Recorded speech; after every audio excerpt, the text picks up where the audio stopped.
ಕರ್ತನಲ್ಲಿ ಪ್ರೀತಿಯುಳ್ಳ ದೇವಜನರೇ,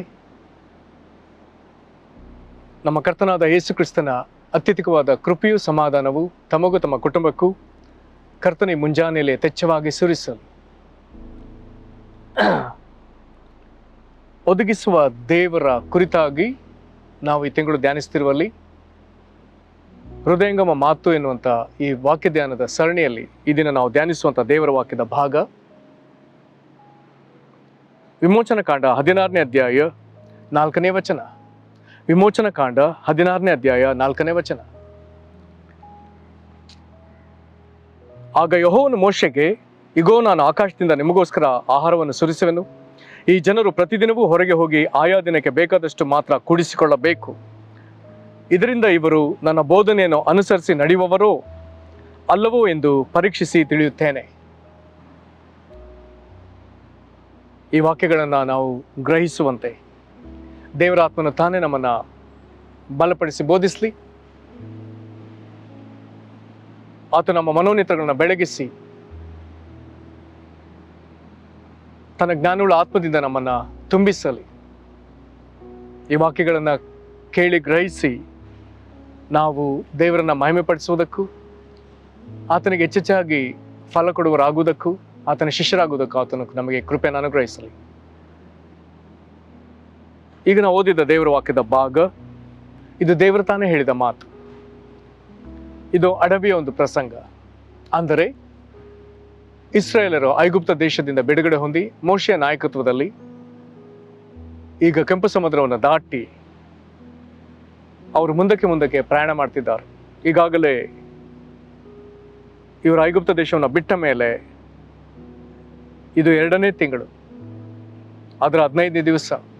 ಅಂದರೆ ಹೆಚ್ಚು ಕಡಿಮೆ ಈಗ ಇವರ ಐಗುಪ್ತ ದೇಶವನ್ನು ಬಿಟ್ಟು ಕೆಂಪು ಸಮುದ್ರವನ್ನು ದಾಟಿದ ಮೇಲೆ 1.5 ತಿಂಗಳು ಕಳೆದಿದೆ. ಈ ಸಂದರ್ಭದಲ್ಲಿ ಅವರಿಗೆ ಮಾರ್ಗಾಯಾಸ ಅಥವಾ ನಾನಾ ವಿಧವಾದ ಕೆಲವೊಂದು ಪರಿಶ್ರಮ ಆಗಿರ್ಲಿಕ್ಕೆ ಸಾಕು. ಆಗ ಹಸಿವೆಯಿಂದ ಇವರು ಸ್ವಲ್ಪ ಬಾಧೆಗೊಳಗಾದಾಗ ಈಗ ಅವರು ಗುಣಗುಡ್ತಾರೆ. ಮೋಶೆ ಮೇಲೆ, ಆರೋನನ ಮೇಲೆ ಗುಣಗುಡ್ತಾರೆ. ಆಗ ಐಗುಪ್ತ ದೇಶದಲ್ಲಿ ಅವರು ದೇವರ ಕೈಯಿಂದಲೇ ಸತ್ತು ಹೋಗಿದ್ರೆ ಒಳ್ಳೆದಿತ್ತು ಎಂಬುದಾಗಿ ಮಾತಾಡ್ತಾರೆ. ಜೊತೆಗೆ ಅವರು ಐಗುಪ್ತ ದೇಶದಲ್ಲಿ ಹೊಟ್ಟೆ ತುಂಬ ಊಟ ಮಾಡ್ತಿದ್ರಂತೆ. ಮಾಂಸ ಪಾತ್ರೆಗಳ ಬಳಿಯಲ್ಲಿ ಕುಳಿತು ಹೊಟ್ಟೆ ತುಂಬ ಊಟ ಮಾಡ್ತಿದೆ ಎಂಬುದಾಗೆಲ್ಲ ಹೇಳಿಕೊಳ್ತಾರೆ. ಇದನ್ನೆಲ್ಲ ಗಮನಿಸಿದ ದೇವರು ಈಗ ಮೋಶೆಗೆ ಮಾತನಾಡ್ತಾನೆ. ಮೋಶೆಗೆ ಆತನು ಹೇಳ್ತಾನೆ, ಇಗೋ, ನಾನು ಆಕಾಶದಿಂದ ನಿಮಗೋಸ್ಕರ ಆಹಾರವನ್ನು ಸುರಿಸುವೆನು. ಈ ಜನರು ಪ್ರತಿದಿನವೂ ಹೊರಗೆ ಹೋಗಿ ಆಯಾ ದಿನಕ್ಕೆ ಬೇಕಾದಷ್ಟು ಮಾತ್ರ ಕೂಡಿಸಿಕೊಳ್ಳಬೇಕು. ಮತ್ತೆ ಅದರ ಜೊತೆಗೆ ಇನ್ನೊಂದು ಮಾತನ್ನು ಹೇಳ್ತಾನೆ, ಇದರಿಂದ ಇವರು ನನ್ನ ಬೋಧನೆಯನ್ನು ಅನುಸರಿಸಿ ನಡೆಯುವವರೋ ಅಲ್ಲವೋ ಎಂದು ಪರೀಕ್ಷಿಸಿ ತಿಳಿಯುತ್ತೇನೆ. ದೇವರ ಅನೇಕ ಅಪ್ಪಣೆಗಳನ್ನ ಕೊಟ್ಟ ಮೇಲೆ ನಂತರದಲ್ಲಿ ಹೊತ್ತಾರೆಯಲ್ಲಿ ನಡೆದ ಘಟನೆಯನ್ನ 13ನೇ ವಚನ ಮತ್ತು 14ನೇ ವಚನ ಮಾತನಾಡ್ತದೆ. ಅಲ್ಲಿ ಈಗ ಮನ್ನಾ ಎನ್ನುವಂಥ ದೇವರು ಆಕಾಶದಿಂದ ಸುರಿಸಿದ ಆಹಾರ, ದೇವದೂತರ ಆಹಾರ, ಇದರ ಕುರಿತಾಗಿ ಒಂದು ವಿವರಣೆ ಬರ್ತದೆ. ಏನಂತೆ, ಹೊತ್ತಾರೆಯಲ್ಲಿ ಮಂಜು ಪಾಳ್ಯದ ಸುತ್ತಲೂ ಬಿದ್ದಿತು. ಆ ಮಂಜು ಆರಿಹೋದ ನಂತರ ಅರಣ್ಯದ ನೆಲದಲ್ಲಿ ಮಂಜಿನ ಹನಿಗಳಂತೆ ಏನೋ ಸಣ್ಣ ಸಣ್ಣ ರವೆಗಳು ಕಾಣಿಸಿದವು. ದೇವರೀಗ ಹೊತ್ತಾರೆಯಲ್ಲಿ ಮನ್ನವನ್ನು ಸುರಿಸ್ತಿದ್ದಾನೆ. ಹೊತ್ತಾರೆಯಲ್ಲಿ ಪರಲೋಕದಿಂದ ಅಥವಾ ಆಕಾಶದಿಂದ ಆತನು ಇಸ್ರಾಯೇಲರಿಗೆ ಬೇಕಾದ ಆಹಾರವನ್ನು ಸುರಿಸ್ತಿದ್ದಾನೆ. ಈಗ ದೇವರು ಕ್ರಿಯಾಶೀಲನಾಗಿ ಪ್ರತಿದಿನ ಮುಂಜಾನೆ ಹೊತ್ತಾರೆಯಲ್ಲಿ ಆಹಾರ ಸುರಿಸ್ತಿದ್ದಾನೆ.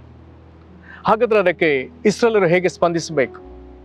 ಅದಕ್ಕೆ ದೇವರು ಕೊಟ್ಟ ಅಪ್ಪಣೆ ಈ ಜನರು ಪ್ರತಿದಿನವೂ ಹೊರಗೆ ಹೋಗಿ ಆಯಾ ದಿನಕ್ಕೆ ಬೇಕಾದಷ್ಟು ಮಾತ್ರ ಕೂಡಿಸಿಕೊಳ್ಳಬೇಕು. ದೇವರು ಸುರಿಸುವುದನ್ನ ಈ ಜನರು, ಇಸ್ರಾಯೇಲರು ಪ್ರತಿದಿನ ಇವರು ಸಹ ಹೊರಗೆ ಹೋಗಿ ಅವರದನ್ನು ಕೂಡಿಸಿಕೊಳ್ಳಬೇಕು. ಅದ್ಭುತವಾದ ವಿಷಯ. ದೇವರು ಇಲ್ಲಿ ಕ್ರಿಯಾಶೀಲನಾಗ್ತಾನೆ. ಆತನೊಂದಿಗೆ ದೇವಜನರು ಕಾರ್ಯತತ್ಪರರಾಗ್ಲಿಕ್ಕಾಗಿ ದೇವರು ಇಲ್ಲಿ ಅವರಿಗೆ ಆಜ್ಞಾಪಿಸಿದ್ದಾನೆ. ಹೀಗೆ ದೇವರು ಅವರಿಗೆ ಬೇಕಾದಂಥ ಆಹಾರವನ್ನು ಅನುವು ಮಾಡಿ ಅವರಿಗೆ ಒದಗಿಸಿ ನಂತರದಲ್ಲಿ ಅವ್ರನ್ನ ಪರೀಕ್ಷಿಸ್ತಾನೆ. ಏನದು ಬೋಧನೆ, ಏನದು ಪರೀಕ್ಷೆ? ಇದರಿಂದ ಇವರು ನನ್ನ ಬೋಧನೆಯನ್ನು ಅನುಸರಿಸಿ ನಡೆಯುವವರೋ ಅಲ್ಲವೋ ಎಂದು ಪರೀಕ್ಷಿಸಿ ತಿಳಿಯುತ್ತೇನೆ. ಹಾಗಾದರೆ ಇಲ್ಲಿ ನಾವು ತಿಳ್ಕೊಳ್ಳತಕ್ಕ ಒಂದು ವಿಷಯವಿದೆ. ದೇವರು ಹೊತ್ತಾರೆಯಲ್ಲಿ ಅನುದಿನವೂ ಅದನ್ನು ಸುರಿಸ್ತಾನೆ. ಆದರೆ ನಾವು ಅದನ್ನು ಹೋಗಿ ಸಂಗ್ರಹಿಸಬೇಕು, ಅದಕ್ಕೆ ನಾವು ಗಮನ ಕೊಡಬೇಕು. ಹಾಗಾದರೆ ಇಲ್ಲಿ ಆಹಾರವನ್ನು ಸುರಿಸ್ತಾನೆ ಎಂಬುದಾಗಿ ಹೇಳುವ ದೇವರು ನಮ್ಮ ಆತ್ಮಕ್ಕೆ ಆಹಾರವಾಗಿರುವಂಥ ತನ್ನ ವಾಕ್ಯವನ್ನು ಆತನ ಹೊತ್ತಾರೆಯಲ್ಲಿಯೇ ಅನುದಿನವೂ ಸುರಿಸುವ ದೇವರು. ಯೆಶಾಯ ಪ್ರವಾದನೆ ಗ್ರಂಥದ 50ನೇ ಅಧ್ಯಾಯದ 4ನೇ ವಚನದಲ್ಲಿ ದೇವರು ಇದನ್ನು ಮಾತನಾಡ್ತಾನೆ. ಏನಂತೆ? ಇಲ್ಲಿ ಹೀಗೆ ಬರ್ತದೆ, ಬೆಳಬೆಳಗು ನನ್ನನ್ನು ಎಚ್ಚರಿಸಿ ಶಿಕ್ಷಿತರಂತೆ ನಾನು ಕೇಳುವ ಹಾಗೆ ನನ್ನ ಕಿವಿಯನ್ನು ಜಾಗರಗೊಳಿಸ್ತಾನೆ. ಇಲ್ಲಿ ಇಸ್ರಾಯೇಲರಿಗೆ ಅನುದಿನ ಮುಂಜಾನೆ ಹೊತ್ತಾರೆ ಆತನು ಮನ್ನ ಸುರಿಸಿದ ದೇವರು. ಈ ದಿನಗಳಲ್ಲಿ ಆತನು ಬೆಳಗ್ಗೆ ನಮ್ಮನ್ನು ಎಚ್ಚರಿಸಿ ನಮ್ಮ ಕಿವಿ ಕೇಳುವ ಹಾಗೆ ಅದನ್ನು ಜಾಗೃತಗೊಳಿಸಿ ಆತನು ತನ್ನ ನುಡಿಗಳನ್ನು ಆತನು ನಮ್ಮ ಕಿವಿಗೆ ಕೇಳುವಂತೆ ಮಾಡ್ತಾನೆ. ಆತನ ವಾಕ್ಯಗಳನ್ನ ಆತನು ಮಾತನಾಡ್ತಾನೆ. ಹಾಗಾದರೆ ದೇವರು ನಮ್ಮನ್ನು ಎಚ್ಚರಿಸುವಾಗ ನಾವು ಎಚ್ಚರಗೊಳ್ಳಲೇಬೇಕು, ಎದ್ದೇಳಲೇಬೇಕು. ದೇವರು ಮಾತನಾಡಲಿಕ್ಕೆ ಸಿದ್ಧನಾದಾಗ ನಾವು ಕಾದಿದ್ದು ಅದನ್ನು ಪಡಕೊಳ್ಳಲೇಬೇಕು. ದೇವರು ಅದನ್ನು ನಮ್ಮಲ್ಲಿ ಸುರಿಸುವಾಗ ನಾವು ಅದನ್ನು ಸಂಗ್ರಹಿಸಲೇಬೇಕು. ಆಹಾರಕ್ಕಾಗಿ ಆತನು ಸುರಿಸಿದ ಅದನ್ನು ತೆಗೆದುಕೊಂಡೋಗಿ ಇಸ್ರಾಯೇಲರು ಅವರಿಗೆ ಬೇಕಾದಂಥ ಪದಾರ್ಥಗಳನ್ನ ತಿನ್ನುವುದಕ್ಕಾಗಿ ಸಿದ್ಧಪಡಿಸಿಕೊಳ್ಳಬೇಕು. ಹಾಗಾದರೆ ದೇವರ ವಾಕ್ಯವನ್ನು ಕೇಳಿದ ಮೇಲೆ ನಾವು ನಮ್ಮ ನಂಬಿಕೆಯನ್ನು ಬಲಪಡಿಸಿಕೊಂಡು ನಾವು ಹಾದು ಹೋಗುತ್ತಿರುವಂಥ ಸ್ಥಿತಿಗತಿಗಳಲ್ಲಿ ದೇವರು ನಮಗೆ ಕೊಟ್ಟ ಜವಾಬ್ದಾರಿಗಳಲ್ಲಿ ಆ ವಾಕ್ಯವನ್ನು ಹಿಡಿದು ನಂಬಿಕೆಯಿಂದ ನಾವು ಪ್ರಾರ್ಥಿಸಲೇಬೇಕು. ಆ ವಾಕ್ಯದಿಂದ ನಾವು ಪವಿತ್ರಾತ್ಮ ಭರಿತರಾಗಬೇಕು. ಆ ವಾಕ್ಯವು ನಮ್ಮಲ್ಲಿ ಕಾರ್ಯ ಸಾಧಿಸುವುದಕ್ಕೆ ಬಿಟ್ಟು ಕೊಡಲೇಬೇಕು. ಆ ವಾಕ್ಯವನ್ನು ಇತರರಿಗೆ ನಾವು ತಿಳಿಯಪಡಿಸಲೇಬೇಕು. ಆ ದೇವರು ಕೊಟ್ಟ ವಾಕ್ಯವನ್ನೇ ಇತರರ ಮುಂದೆ ನಾವು ಪವಿತ್ರಾತ್ಮನ ನುಡಿಯಾಗಿ ಪ್ರವಾದಿಸಬೇಕು. ಒಂದು ವೇಳೆ ಅದು ಸ್ವಸ್ಥತೆ ನುಡಿಯಾಗಿದ್ದರೆ ಸ್ವಸ್ಥತೆ ನುಡಿದು ಅಸ್ವಸ್ಥರಿಗೆ ಸ್ವಸ್ಥತೆ ಉಂಟಾಗುವಂತೆ ದೇವರು ಗುಣಪಡಿಸುವಂತೆ ಮಾತನಾಡಲೇಬೇಕು. ಸೋತು ಹೋದವರ ಎದುರು ಮಾತನಾಡಿ ಅವ್ರನ್ನ ದೃಢಪಡಿಸಬೇಕು.